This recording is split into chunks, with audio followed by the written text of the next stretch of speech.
So here is my mudroom ceiling. It needs some work. I was just gonna paint it, but after redoing the whole mudroom and making it all nice and fresh paint everywhere, I figured fresh paint will not cover this nasty plastered ceiling that just doesn't look that good and needs a lot of work. So I decided to make it ShipLap, which is this. And after looking all over the internet, trying to find different materials, finally figured out a way to make this ShipLap ceiling affordable, easy, and quick, and it looks pretty good.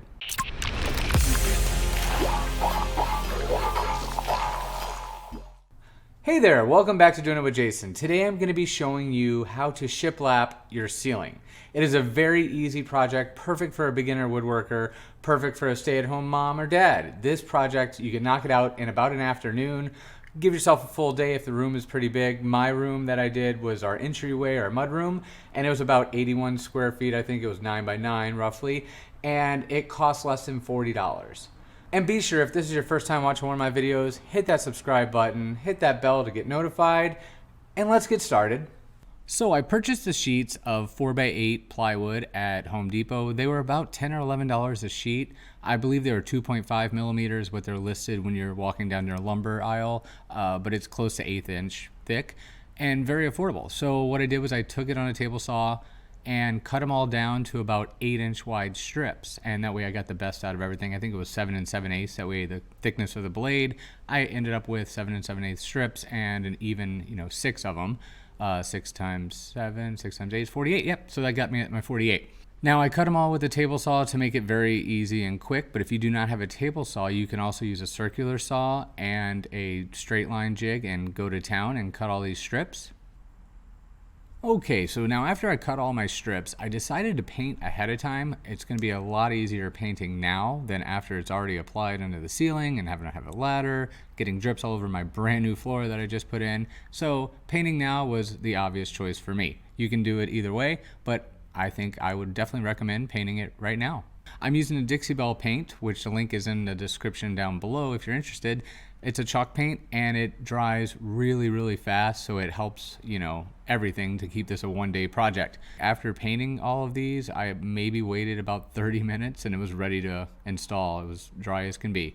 Now I'm blobbing it on in sections and then just using a water bottle to spritz some water to help make the paint a little more fluid and get in all the little tiny cracks that are with the wood. And it also helped me save a lot in paint. This is a 16-ounce jar and I did the entire ceiling with extra pieces with the one bottle, and that was all I needed. I was really surprised at how far this one jar of paint got me. It definitely covered everything, got in all the cracks like I wanted it to, especially thinning it out a little bit, and it gave it a little bit of a rustic look because I wanted some of the wood grain to be exposed a little bit. I didn't want to cover up all the little nicks and everything in the wood, so it really was a perfect paint for this project.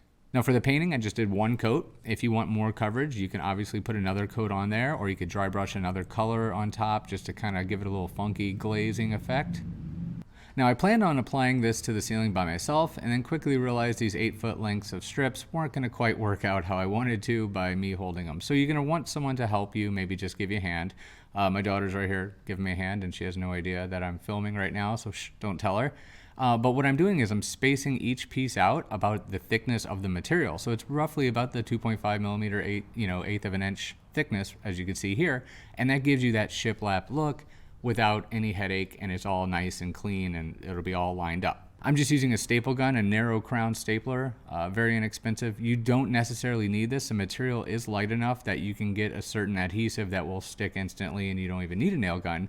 But I like to use less of that because it's so expensive for those bottles of liquid nail that I just decided to use a little bit of the liquid nail and more staples. And that for me was a great deal because I already had a staple gun and a little mini air compressor. But for you, you can even screw this stuff up to the ceiling if you really like to. It's all about just getting it up there. So we just went piece by piece, and as you can see, my room's about 9 feet. So what I did was I cut another strip, like a breadboard in. You can see right there on the right of the stapler, and it's going the other way. That was just to save me some time and effort, and I didn't want to splice these together lengthwise. I just wanted, the easiest way I can get this done, and that's what I did. So as you can see, when you look further back, it's a breadboard in, which is when one end of wood meets the side grain, I guess. It's kind of one's going left and right, one's running right into it. That to me gave it a really good look. And here is the finale once this light clears up on my lovely videography here.